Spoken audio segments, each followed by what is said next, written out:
Dr. Eliza Kwan minimized the holographic display and pressed her fingertips against her temples. After 36 hours without sleep, the implications of her discovery were becoming too enormous to process.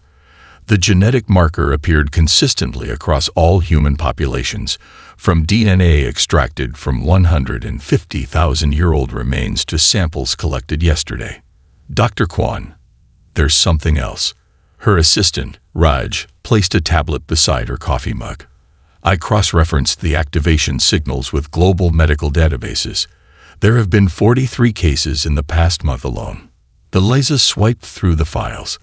Medical impossibilities documented by confused physicians around the world. A woman in Alaska whose body temperature regulated perfectly in extreme cold. A child in Egypt who instinctively understood and could communicate in languages he'd never been exposed to. An elderly man in Australia whose cancer disappeared overnight, his cells regenerating at 20 times the normal rate. They're calling it spontaneous evolutionary leaps on the medical forums, Raj said. But it's your marker. It's activating. Eliza nodded, her exhaustion momentarily forgotten. The question is, why now? What's triggering it? Her office door swung open as Dr. Harrison Mills strode in, the department head's perpetual frown deeper than usual. Kwan, the board wants an update on your research allocation. You've burned through 6 months of funding in 8 weeks. I've made a breakthrough, Harrison. She gestured toward the data. Something is altering human potential on a genetic level, right now, all over the world. Mills glanced at the displays with practiced dismissal. More of your non-standard evolutionary pathways theory. The peer review on your last paper was quite clear. This isn't theoretical anymore. Eliza pulled up a video of a teenager in Mumbai, solving equations that had stumped mathematicians for centuries. 17 years old, no formal mathematics training beyond high school. She woke up last Tuesday with the solution in her head. The equations just made sense to her suddenly. Mills crossed his arms. One gifted child isn't. It's 43 cases in 29 countries, all showing the same genetic marker activation. Eliza displayed the global map with pulsing indicators for each case, and these are just the ones documented in medical systems I can access. Even if this is happening, Mills said, his voice softening slightly with reluctant interest, what makes you think it's not natural selection finally catching up to our technological environment? Eliza took a deep breath. This was the part that had kept her awake for days. Because the marker isn't human in origin, Harrison. It's engineered. The sequencing patterns show mathematical precision. It's a program, not a mutation. She pulled up the comparison models, and it's been dormant in our DNA for approximately 150,000 years, roughly when Homo sapiens emerged as the dominant human species. The office fell silent. Even Mills, with his perpetual skepticism, couldn't immediately formulate a dismissal. Raj's phone chimed. He checked it, his eyes widening. Dr. Kwan, there's been another case. A man in Brazil walked away from a building collapse that killed 12 others. He was at the epicenter, directly under the main support beam. The rescue team found him standing in a perfect circle of debris, without a scratch. Eliza's terminal pinged simultaneously with an incoming message, origin classified, security clearance required. She entered her credentials and read the brief message that appeared. Dr. Kwan, your research has attracted attention at the highest levels. A team is en route to secure your findings. Say nothing to anyone. Humanity's future depends on your discretion. The message erased itself before she could respond. The air inside Sentinel Carax's vessel hummed with an energy that made Eliza's skin tingle. She steadied herself against a curved wall as artificial gravity engaged, the sensation different from Earth's pull, lighter, more buoyant. Your physiology will adjust momentarily, Carax said, his voice melodic despite the translation device. His features resembled a human's but with subtle differences, slightly elongated eyes containing irises that shifted color like oil on water, skin with a faint luminescence, and movements too precise to be natural. Where are we going? Eliza asked, trying to maintain her composure despite the reality that she was leaving Earth's atmosphere in an alien craft. To see context, Carax replied simply. The wall beside them became transparent, revealing Earth falling away beneath them, blue and white, and breathtaking. They accelerated at an impossible speed, yet Eliza felt no force pressing against her. Within minutes, the lunar surface appeared, and Carax directed her attention to what looked like a shadow on the far side of the moon. Our observation post, he explained. We've monitored your world from here since your species developed nuclear capabilities. As they approached, the shadow resolved into a massive structure embedded within a crater, camouflaged to remain invisible from Earth. The vessel docked smoothly within an opening that appeared and then sealed behind them. Inside the facility, other beings like Carax moved with purpose among displays, showing data streams Eliza couldn't comprehend. Some nodded acknowledgement as Carax led her through chambers filled with technology beyond her understanding. Your discovery has accelerated our timeline, Carax said, as they entered a circular room dominated by a three-dimensional holographic display of the galaxy. The concordance predicted human activation would not begin for another century. The concordance? Eliza asked. An alliance of worlds where the seeded species achieved stability. He gestured, and the galactic map zoomed to highlight 12 star systems. These civilizations completed their transitions successfully. The display changed, showing 27 systems illuminated in red. These did not. What happened to them? Eliza asked, though she suspected the answer. Self-annihilation was most common. The activation process heightens abilities, but also amplifies existing tensions. Some species weaponize their new capabilities before understanding them. Carax's eyes darkened. Others were quarantined by the concordance when their development took concerning directions. The map shifted again, focusing on Earth's solar system. Your world is unusual. The genetic markers are activating faster than in any previously observed case, yet with greater stability than our models predicted possible. Why is this happening now? Eliza asked. What triggered it? The markers respond to specific environmental and technological thresholds. Carax explained.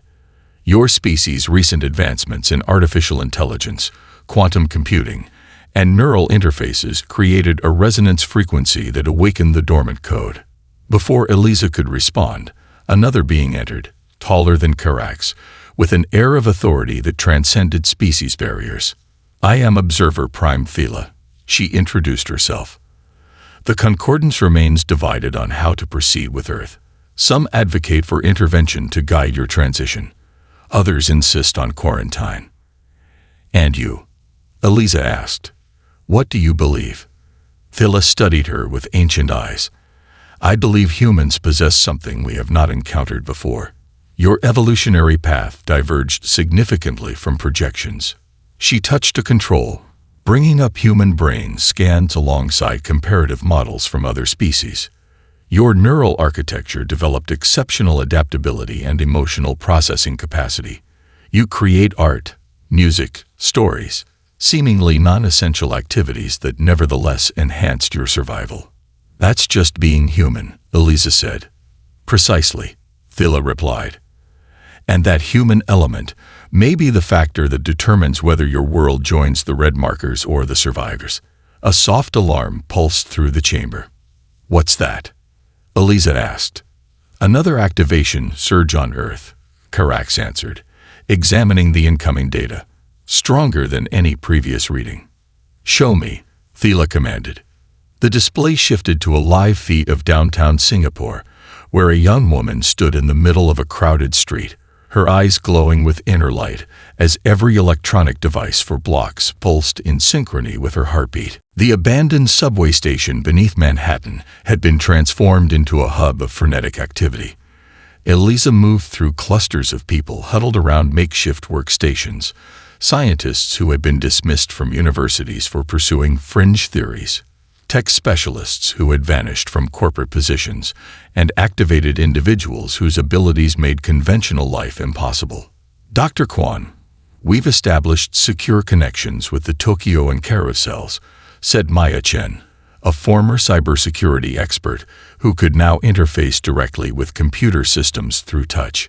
Her fingers danced above a keyboard without pressing the keys, code flowing across screens at impossible speeds.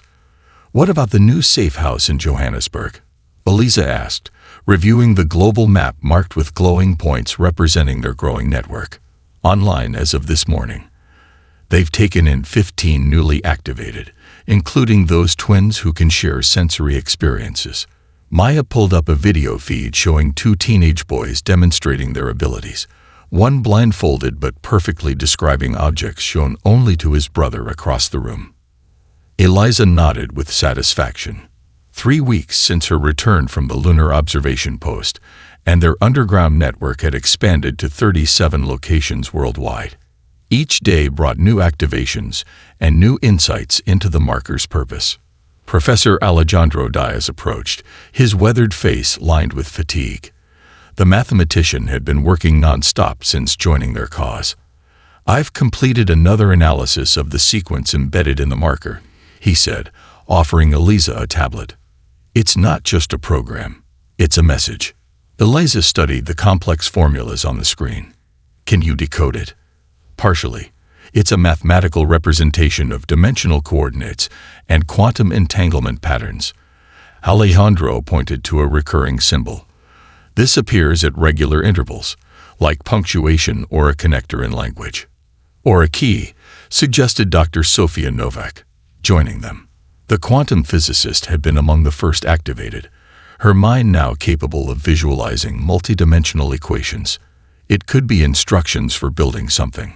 A commotion near the main communications array interrupted their discussion. A young woman named Iris, their most powerful telepath, had collapsed, her nose bleeding as she clutched her head in pain. "They found the soul cell," she gasped as Eliza rushed to her side. "Government forces. They're taking everyone." "How bad?" Eliza asked, helping Iris to a chair.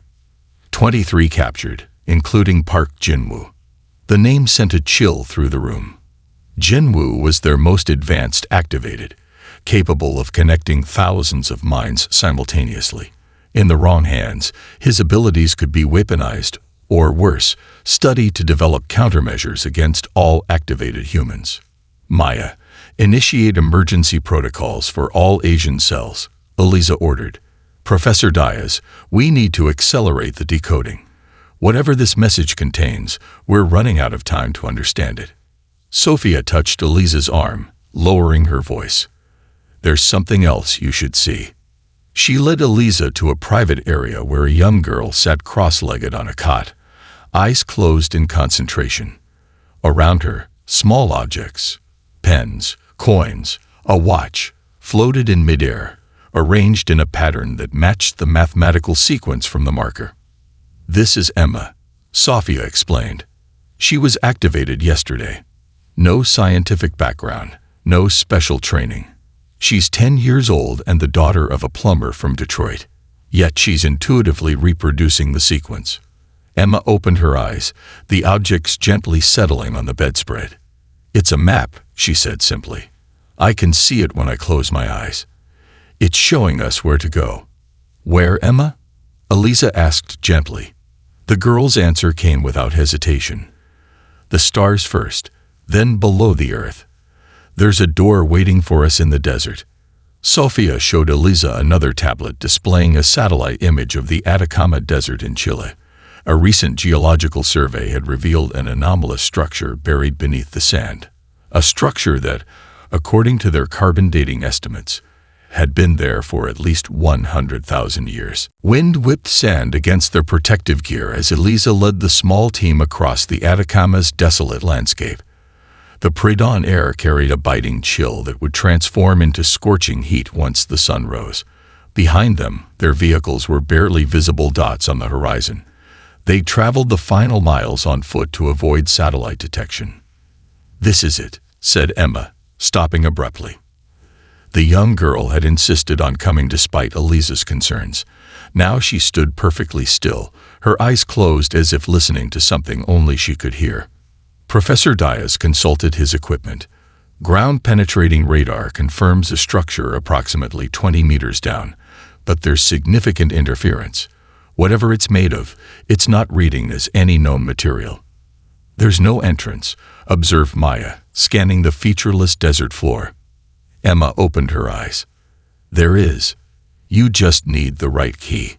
She knelt and pressed her palm against the sand. A faint blue luminescence spread outward from her hand in an intricate pattern that mirrored the mathematical sequence they'd been studying. The ground beneath them trembled. Elisa steadied herself as a perfect circle of sand, 10 meters in diameter, began to sink, forming a spiral staircase that descended into darkness. Lights activated automatically along the walls as they cautiously made their way down. The structure appears to be responding to Emma's activated genetics, Sophia whispered, her scientific curiosity overcoming her apprehension.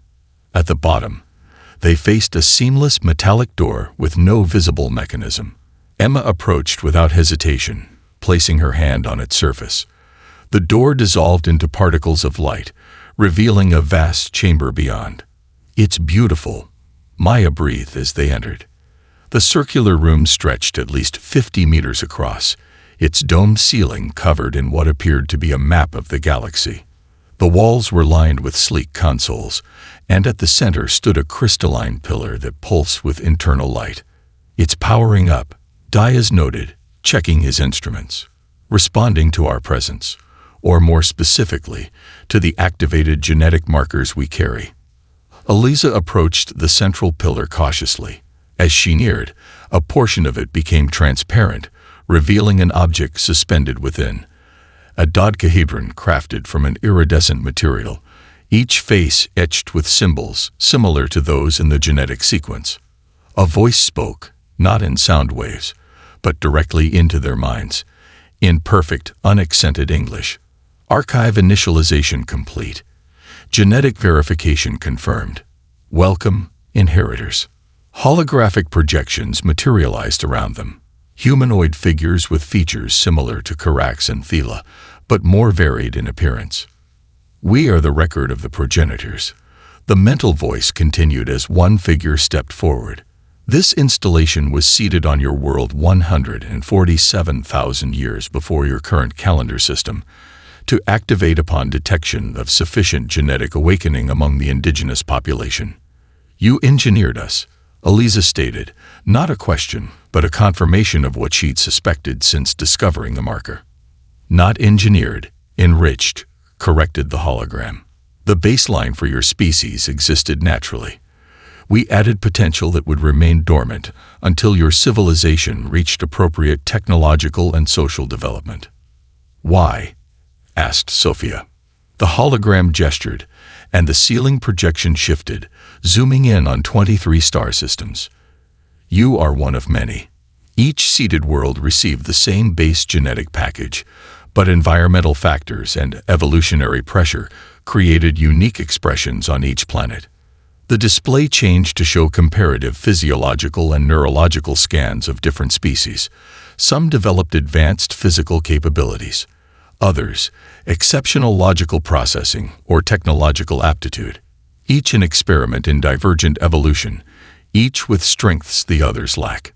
Emma stepped forward, staring at the central crystal. There's something coming, something that needs all of us together. The hologram's expression changed, showing what might have been concern. The child is perceptive. Yes, a threat approaches, one that has already consumed 8 of our seeded worlds before their awakening was complete. Eliza felt a chill that had nothing to do with the underground temperature. What kind of threat? One beyond your current comprehension, replied the hologram. But you will understand soon. The final stage of activation has begun. The United Nations emergency session had devolved into chaos. Delegates shouted over one another while security personnel struggled to maintain order. On the main display, footage played on repeat, an activated teenager in Tokyo accidentally collapsing a bridge when startled, the rescue efforts led by other activated humans who lifted concrete slabs with telekinesis and healed the injured with a touch. Secretary General Amara Okafor watched from her private office, her expression unreadable. Across from her sat Defense Minister Chen and CIA Director Williams, both waiting for her response to their proposal. Containment centers in remote locations, Okafor repeated, her voice level. Registration and tracking implants. Military oversight. You're proposing internment camps. We prefer specialized research and development facilities, Williams said smoothly. These activated individuals represent both unprecedented threat and opportunity. National security demands.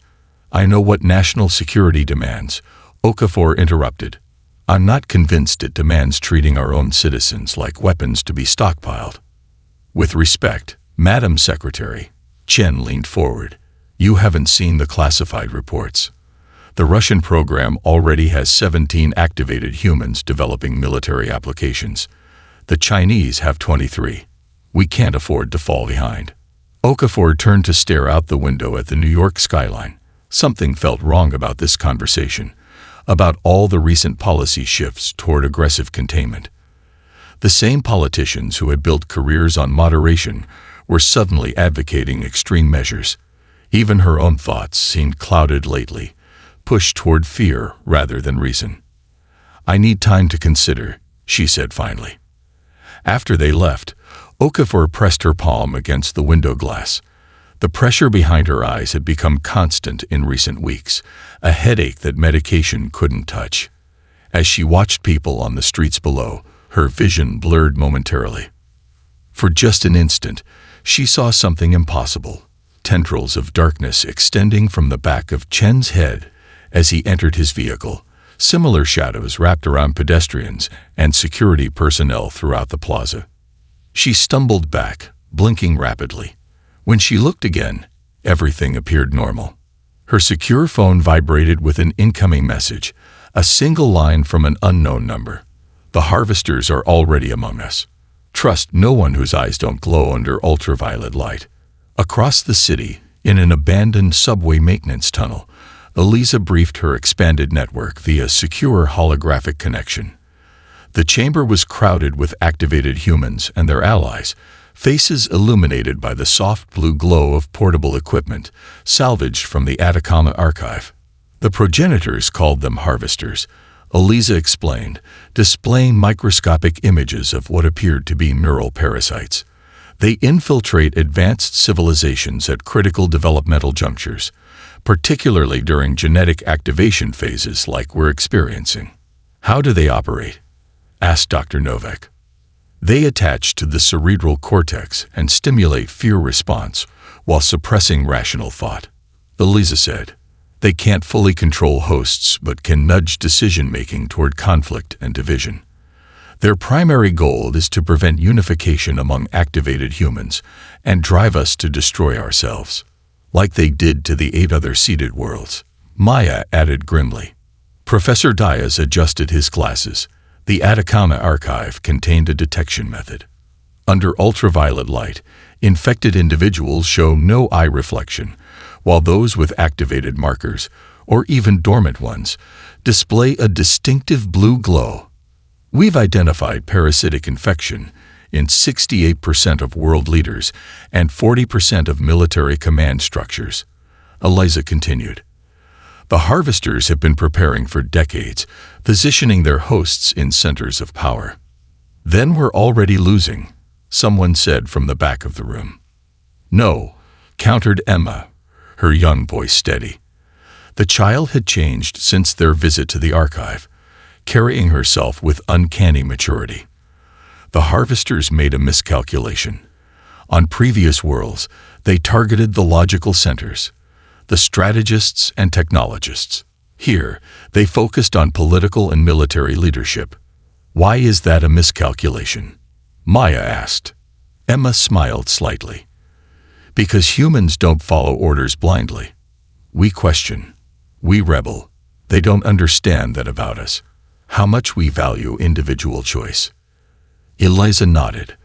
That's why we're not fighting them directly. Tomorrow we go public with everything. The markers, the progenitors, the harvesters.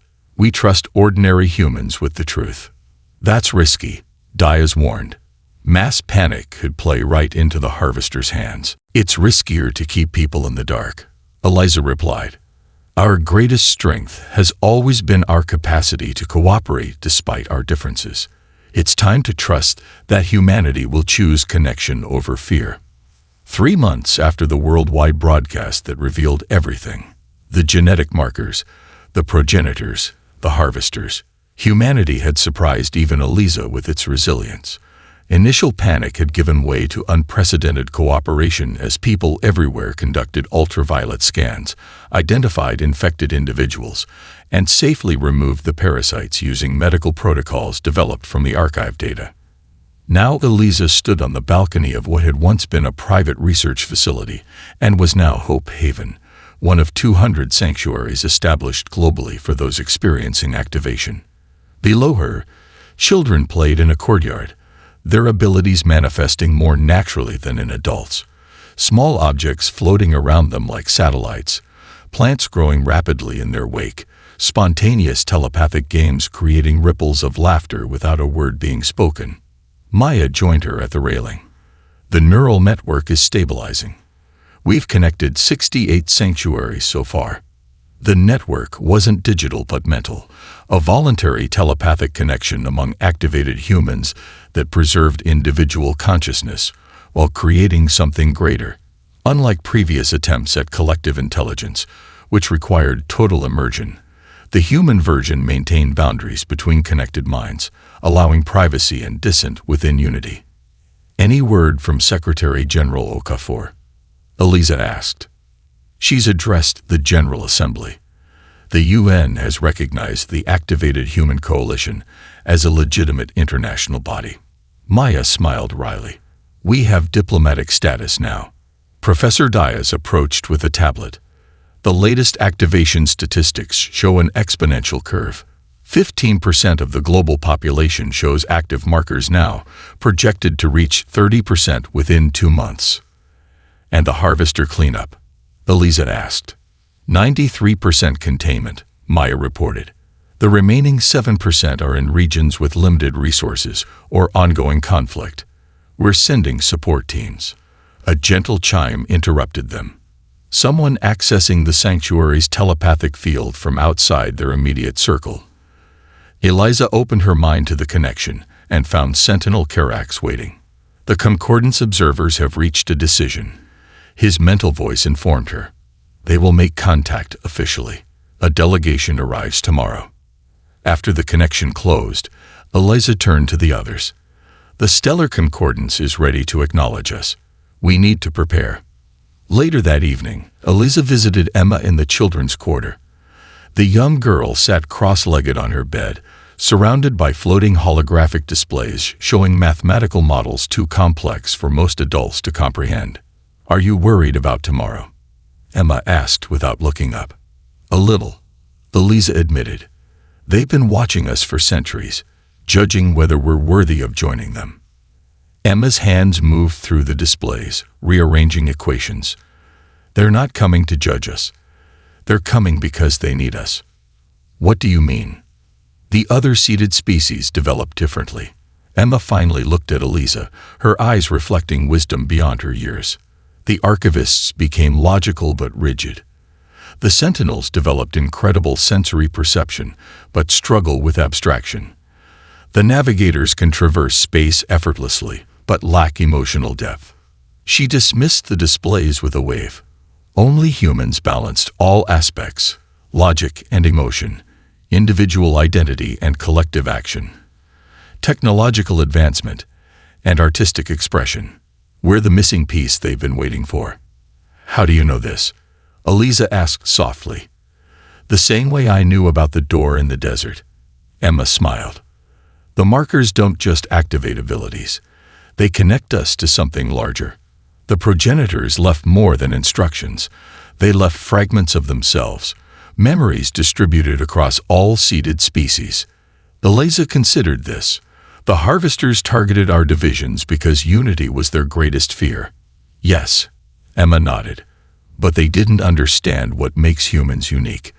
When other species create collective consciousness, individuals become interchangeable parts of a whole.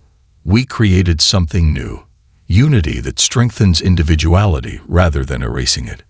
Below them, in the courtyard, a group of newly activated adults were learning to harmonize their abilities, combining telekinesis to construct complex structures, blending healing touches to treat previously incurable conditions, synchronizing perceptions to see beyond normal human senses. Each person remained distinct while contributing to something greater than themselves. "This is just the beginning," Emma said, gazing at the stars becoming visible in the twilight sky. "Tomorrow, we meet our siblings from the stars. The day after, we begin preparing for what comes next." "And what is that?" Eliza asked. Emma's expression turned solemn. "The reason the progenitors seeded us all in the first place. The thing that's coming. That's already consumed 8 worlds. It reaches the edges of our solar system within the year." The Concordance station orbited at the L5 point between Earth and the Moon, a massive structure of crystalline materials that seemed to shift and flow despite its enormous size. Inside the Grand Assembly Chamber, representatives from 23 species gathered in tiered seating that accommodated wildly different physiologies.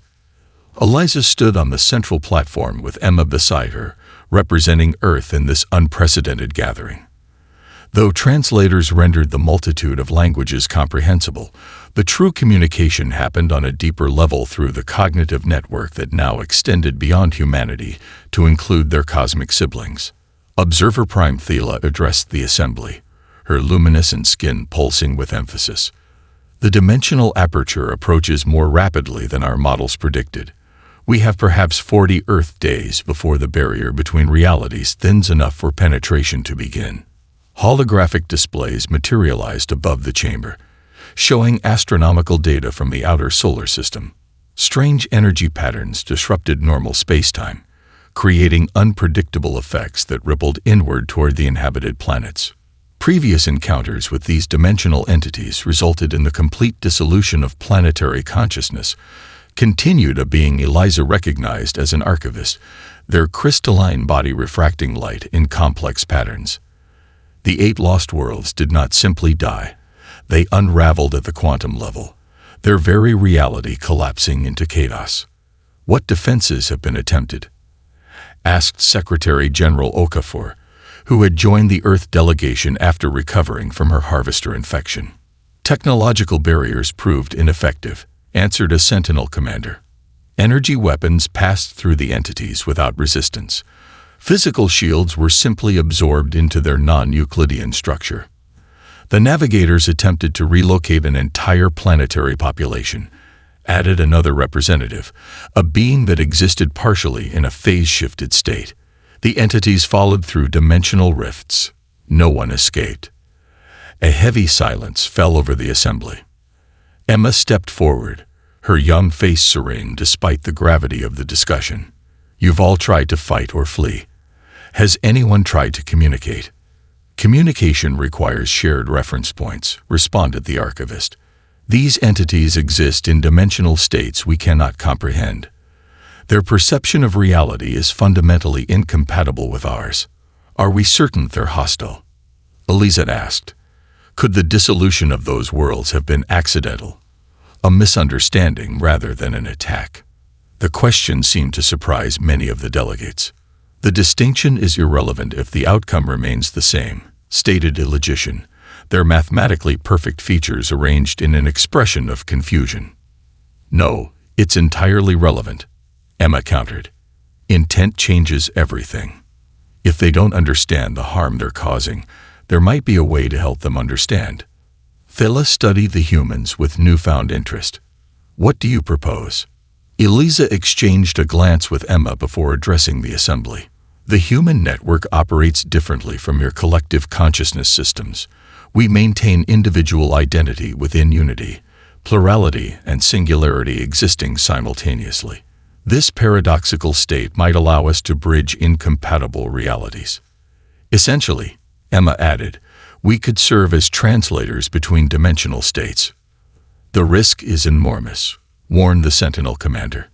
"Your entire species could be lost in the attempt." "We understand the risk," Secretary General Okafor stated firmly.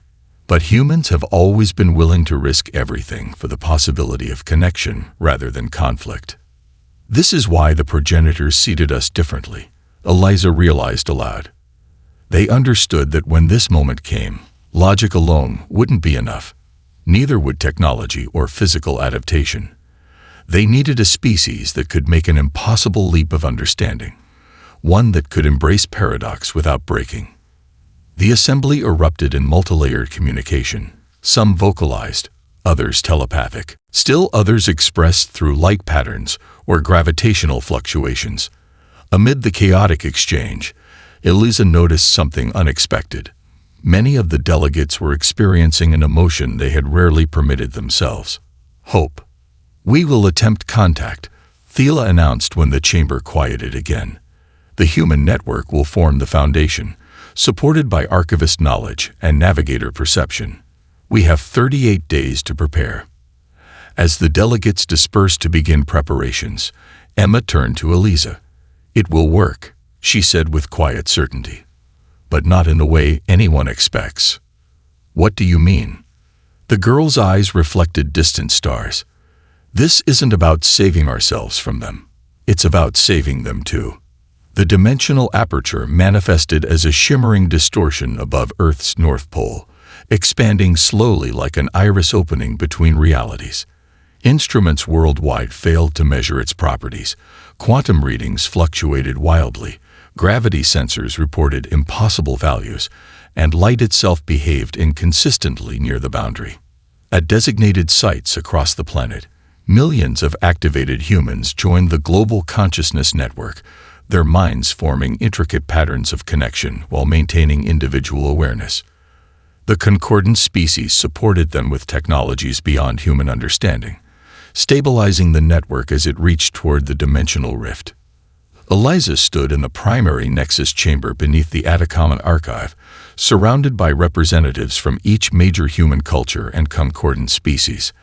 At the center of their circle, Emma sat cross-legged on a platform of shifting light, her consciousness serving as the focal point for the entire network. "Aperture has reached critical expansion," announced Thela from her position in the chamber. "Entity emergence imminent." Through the network, Eliza perceived what satellites and observers worldwide reported: tendrils of impossible geometry extending through the rift, colors that had no names in human language, structures that seemed to exist in multiple places simultaneously. The entities had arrived. As the first tendril touched the upper atmosphere, weather patterns distorted instantly. The molecular structure of air began to unravel in expanding patterns around the contact point. Just as the reports from previous worlds had described, reality itself began to dissolve. Now, Emma's voice resonated through the network, and billions of connected minds shifted focus simultaneously. Instead of resisting the intrusion, humanity welcomed it. The network opened itself, creating a space of understanding rather than opposition. Through Emma, the collective consciousness of Earth reached out with a simple message, not in words, but in pure concept. "We see you. We feel your solitude. We offer connection." The dissolution paused. The tendrils hovered, wavering as if uncertain. Eliza, serving as one of the network's primary nodes, sensed confusion from the entities. They had never encountered a response like this. In previous interactions, they had met fear and resistance, which they perceived as rejection, driving them to consume what they could not join. Emma's consciousness expanded further, drawing upon the unique human capacity for empathy across difference. Through her, the network formed a conceptual bridge, creating a shared reality where incompatible dimensions could momentarily overlap in understanding. "We are not alike, but we can know each other. We are many separate beings, yet we can become one without losing ourselves. We offer this paradox as a gift." Images flowed through the connection.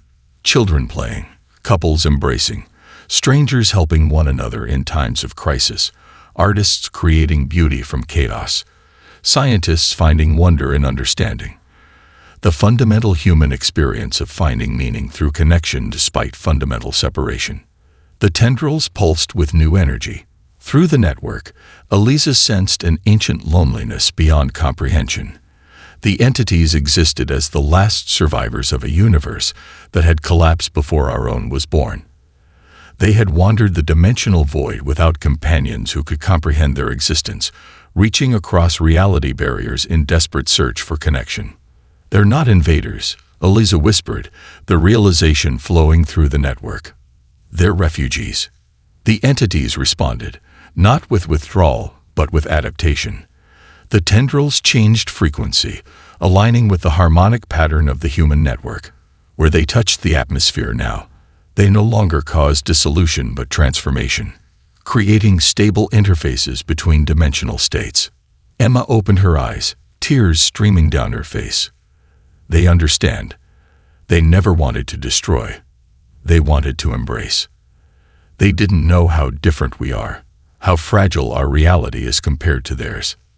Through the network, a new kind of consciousness emerged, neither human nor entity, but a collaborative creation that could exist in both realities simultaneously. The dimensional beings learned to modulate their presence, and humans learned to perceive beyond their limited dimensional framework. "The progenitors knew this would happen," Emma said, her voice filled with wonder. "They didn't seed the galaxy to create weapons or shields against these beings. They created us to be bridges." As dawn broke over the Atacama Desert, humanity stood not at the brink of extinction, but at the threshold of a cosmic communion that would transform both species forever. The human evolutionary journey, from prehistoric hunters to star-spanning consciousness, had prepared us not for conquest or survival, but for something far more profound: the ability to forge connection across the ultimate divide.